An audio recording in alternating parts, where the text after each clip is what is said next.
Renowned Boro artist, Mr. Kingshon Sorgiari, he is also going to felicitate with painting.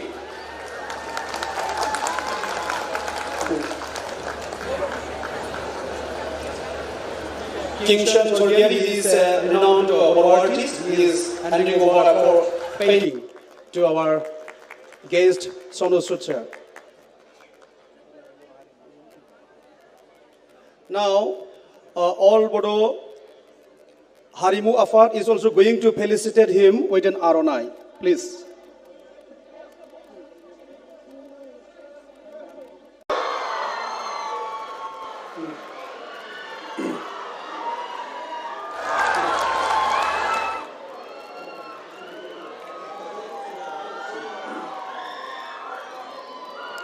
Boykobo Dandise som Sri Tatun Thai Kholaibai. Boykobo Dandise som Sri Tatun Thai Kholaibai jabai. Now I would like to request all of you to rise for a moment for the invocation. Gumataw nangkana jagayansu.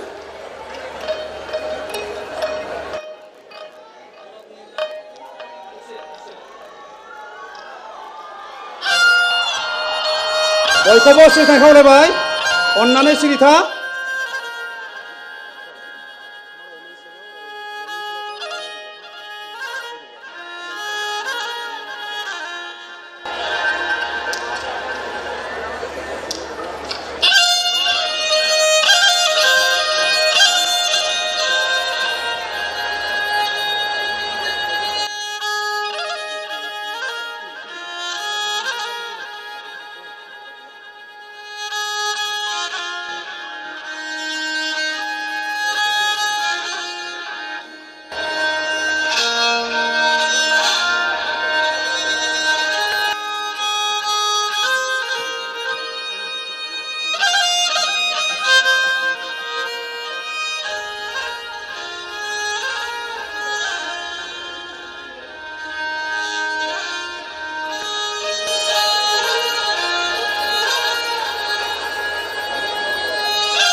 Thank you so much.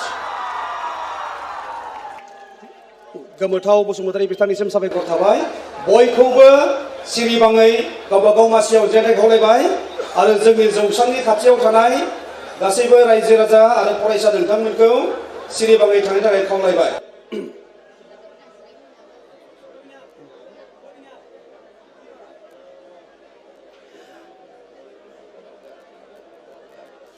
Now we are going to felicitate our honorable chief guest,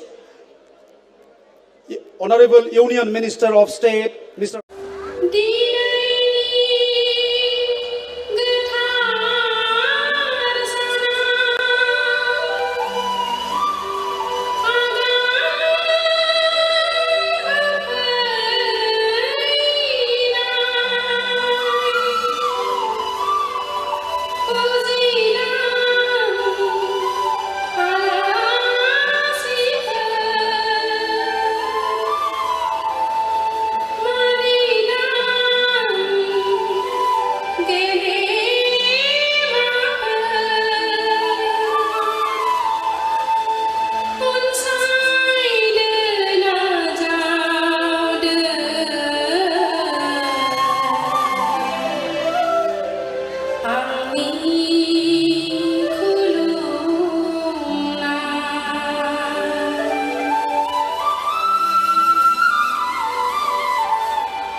खुलुमबाय नेन्थां mana mozangna ang नेन्थां manako mozang man. I love you all. First of all, I would like to thank all of you that you made this evening so special. Shri Rameshwar Teli sir, Shri Pramod Borosa, thank you so much for inviting me. Shri UG Brahma sir, your Hindi is phenomenal, sir. I need to learn few poetry from you now next time, sir. Thank you so much. Shri Katiram Borosa, Professor Lais Ram sir, Padma Shri Arup K. Datta sir, and all executive members, all MLAs, former President of Bodo Sahitya Sabha, Shri Toran Boro sir, Arup Da, thank you so much for making this beautiful family for me. And मैं सबसे यही कहना चाहूँगा कि मेरा रिश्ता असम से, आप लोगों से, बोडोलैंड से आज का नहीं है, पहले से है. जब कोविड शुरू हुआ, आई रिमेंबर एक मुझे ट्वीट आया जिसमें बहुत सारे लोग, नॉर्थ ईस्ट के लोग फंस गए थे, उनके पास वापस जाने के नहीं था और मुंबई में बारिश बहुत हो रही थी और सब लोग एक ब्रिज के नीचे खड़े होकर उन्होंने ट्वीट किया कि सर हम असम से, नॉर्थ ईस्ट के बहुत सारे जो गांव हैं वहाँ से हमें घर जाना, वापस भेजिए. तो मैंने उनके लिए जब कोशिश करना शुरू किया वापस भेजने के लिए, क्योंकि डिस्टेंस बहुत था महाराष्ट्र और यहाँ में, तो बड़ा मुश्किल हो रहा था. सो मुझे याद है कि जो दूसरी फ्लाइट मैंने चार्टर की थी, पहली उड़ीसा के लिए की थी, सेकंड असम के लिए स्पेशल एक एयरक्राफ्ट बुक किया था उन सबको फ्लाई करने के लिए. और उसमें जो लोग गए वो जाते समय बोले कि सर अगर हम ठीक ठाक वापस पहुंच गए तो हम वापस आपसे मिलने मुंबई ज़रूर आएंगे. और वो लोग वापस मुंबई आए. उनमें से बहुत सारे लोग आज भी मेरे साथ काम कर रहे हैं और बहुत सारे लोग मेरे दोस्तों के साथ काम कर रहे हैं. तो ये मेरा रिश्ता आज से नहीं, बहुत टाइम पहले से है. मैं एक इंजीनियर हूं और एक्टर बाद में बना, पहले इंजीनियर हूं. तो कहीं ना कहीं मेरा रिश्ता जो है वो एजुकेशन के साथ है. और आज जब बोडोलैंड इंटरनेशनल नॉलेज फेस्टिवल की बात कर रहा हूं तो कुछ ना कुछ नॉलेज ज़रूर है, इसलिए यहाँ पे खड़ा हूं. मैं ये कहना चाहता हूं कि जब भी कोई भी रेवोल्यूशन आता है, चाहे वो लोगों को हेल्प करने में हो, चाहे पीस लाने में हो, चाहे एम्प्लॉयमेंट जनरेट करने में हो, चाहे सोसाइटी को अपलिफ्ट करने में हो, तब कोई एक इंसान आगे आके खड़ा होता है और वो कहता है कि मैं बदलूंगा. और कई बार बहुत सारे लोग सोचते हैं यार मैं पहले सक्सेसफुल होऊंगा, मैं पहले पैसा बहुत बनाऊंगा, कामयाबी मिलेगी, उसके बाद I want to give back to the society. So मैं आपसे ये कहना चाहता हूं कि लोगों की मदद करने के लिए, चेंज लाने के लिए पैसा होना, फेमस होना, बहुत सक्सेसफुल होना ज़रूरी नहीं है. मैं जब लोगों को घर भेज रहा था, मैं करीबन 7.5 लाख माइग्रेंट लोगों के साथ जुड़ा था उनको घर भेजने के लिए. और वो 7.5 लाख लोग, बहुत सारे लोग मेरे टच में हैं. आज भी मेरा फ़ोन नंबर वही है, आज भी लोग जुड़ते हैं. और जब सेकेंड वेव कोविड का आया, जब लोगों को मेडिकल हेल्प की ज़रूरत थी, इंजेक्शन्स भिजवाने थे, ऑक्सीजन भिजवाना था, सो ये वो लोग जो 100 रुपये की डेली वेजेस पे थे, 200 रुपीज़ की डेली वेजेस पे, कईयों के पास काम भी नहीं था, वो बाईसाइकिल्स पर लेकर वो इंजेक्शन्स, वो ऑक्सीजन कॉन्सेंट्रेटर्स उन गाँव में गए लोगों की हेल्प करने के लिए. So they became the real saviours. सो आज जब मैं बोडोलैंड के बारे में और जान रहा था तो मैं प्रमोद बोरो जी से बात कर रहा था कि किस तरह आप लोग के बहुत सारे लोग बड़ी मुश्किलों से गुजरे हैं, बहुत टफ समय देखा है, 25-30 इयर्स का एक मुश्किल समय देखा. और उसके बाद आप सबकी जो कोशिश रही, हमारे प्रमोद भाई की कोशिश रही, उसके कारण वापस एक नया सवेरा आया है इस जगह पर. लेकिन ये सवेरा असली रोशनी तब देखेगा जब उस सवेरे में आपकी रोशनी जुड़ेगी तब वो चमकेगा पूरा का पूरा। ये जंग एक इंसान नहीं लड़ सकता, ये जंग सबको लड़नी है, आपकी आने वाली जनरेशन्स को लड़नी है, ताकि क्यों हम लोग सिर्फ अपना घर नहीं, अपनी गाड़ी नहीं, अपना मकान नहीं, अपना कमरा नहीं, हम अपनी स्टेट्स को अच्छा बनाएंगे, हम अपने देश को अच्छा बनाएंगे। जब हम लोग घर से बाहर निकल के मदद करने की कोशिश करते हैं तब वो रेवोल्यूशन आता है। वो मैंने पर्सनली एक्सपीरियंस किया। जैसे मैंने बोला कि मैं पंजाब से बिलोंग करता हूँ, इंजीनियर मैं बना नागपुर से, एक्टर बनने मैं मुंबई में आया, और मैं हमेशा सोचता था मेरी ज़िंदगी का एक मकसद है कि मैं फेमस हो जाऊं, लोग नाम से जानने लग जाएं, मेरे पेरेंट्स प्राउडली महसूस करें कि उनका बेटा नाम कमाया है मुंबई में। और मैं 18-20 साल उसी सोच में जी रहा था। करीबन 100 फिल्में की अलग अलग भाषाओं में, तमिल, तेलुगु, कन्नड़ा, अमराती, चाइनीज, इंग्लिश, हर भाषा में फिल्म की, नाम भी बहुत हुआ, सब कुछ मिली, कामयाबी भी मिली। लेकिन जब कोविड आया और मैं एक आम इंसान से जुड़ा जिसको मैं जानता नहीं था, जिसको मैं शायद कभी मिला भी नहीं था और शायद मैं कभी मिलूंगा भी नहीं, लेकिन जब आप उनकी ज़िंदगी के साथ जुड़े, उनकी दुआओं ने आपका साथ देना शुरू किया, आप जाने अनजाने में उनकी ज़िंदगी में वो खुशियाँ लेके आ पाए, तब मुझे पता चला कि ज़िंदगी की असली सफलता तो ये है। 18-20 साल तो मैं अंधेरे में फिल्मों के चक्कर में घूमता रहा यार, कि वो कामयाबी मिलेगी, वो फिल्म हिट होगी। सो विश्वास मानिए, आप 500 करोड़ की फिल्म का हिस्सा बन जाएं, 100 करोड़ की, 1000 करोड़ की फिल्म का हिस्सा बन जाएं, वो बहुत छोटा लगता है जब आप किसी एक इंसान की जिंदगी बदल सकते हैं। वो बहुत बड़ा है। मैं हमेशा सोचता था कि मेरी लाइफ के अंदर एक बड़ा इंपॉर्टेंट रोल करना है मुझे। बड़ी बड़ी फिल्में मिली, दबंग मिली, सिम्बा मिली, और अवार्ड्स मिले, बड़े सारे अवार्ड्स मिले, लेकिन मैं अपनी सबसे इंपॉर्टेंट किरदार निभाया पाया कोविड के दौरान, जहां तो ना लाइट थी, ना कैमरा था, सिर्फ एक्शन था, और ऊपर वाला वो फिल्म डायरेक्ट कर रहा था। और आज भी मैं उनसे हर रोज यही प्रे करता हूं कि ऊपर वाला ये फिल्म डायरेक्ट करता रहे और मैं अपनी जिंदगी की आखिरी सांस तक ये किरदार निभाता रहूं, लोगों के साथ जुड़ता रहूं, अनजान लोगों की जिंदगी में वो खुशियां लाता रहूं।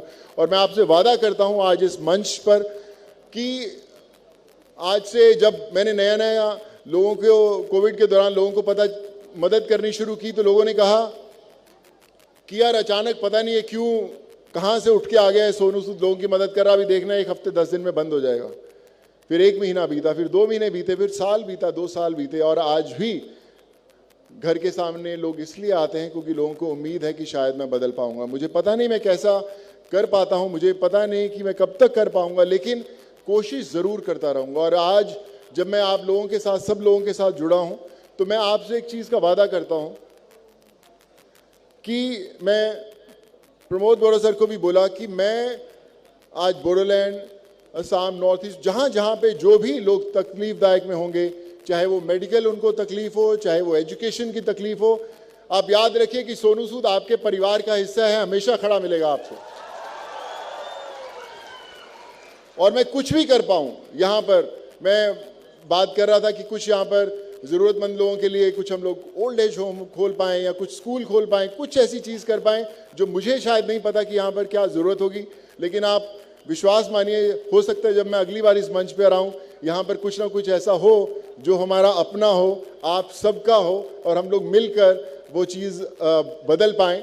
और मैं सबसे यही कहना चाहूँगा कि जब आप अच्छा काम करने लगते हैं तो तकलीफ़ें बड़ी बार आती हैं, मुझे भी आई होंगी तकलीफ़ें, लेकिन मेरी माँ हमेशा कहा करती थी कि अगर आपके रास्ते पर स्पीड ब्रेकर नहीं आते तो समझ लेना कि आप सही रास्ते पर नहीं चल रहे, अपनी मंजिल पर नहीं चल रहे। तो स्पीड ब्रेकर से रुकना नहीं, आगे चलते जाना।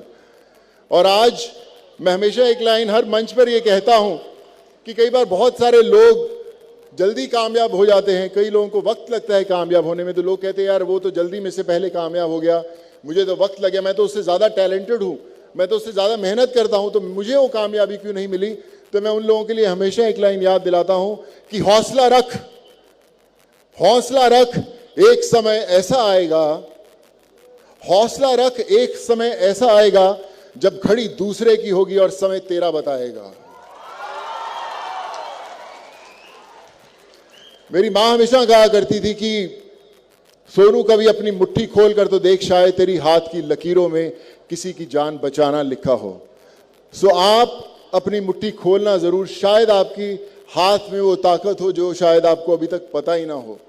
सो क्यों ना आज जब मैं यहाँ पर आया हूँ इतनी दूर, हम सब एक दूसरे से वादा करें कि ये जो शाम है ये यहाँ पे खत्म ना हो, यहाँ से शुरू हो। यहाँ से शुरू हो कि जो सब लोग करते हैं, इस मंच पर इतने ऑनररी लोग बैठे हैं जिन्होंने वो बदलाव, वो चेंज लेकर आए हैं। सो हम लोग इनके साथ जुड़कर वो चेंज लेकर आए, वो बेहतर समय लेकर आए। और मैं बस आपसे यही कहना चाहूँगा कि हमेशा याद रखिए, जो मुश्किल में साथ में खड़ा वही सबसे बड़ा। God bless you, and I promise every single person here that Sonu Sood till his last breath will be with you always for anything, 24/7, 365, all my life. God bless you. Take care and thank you so much.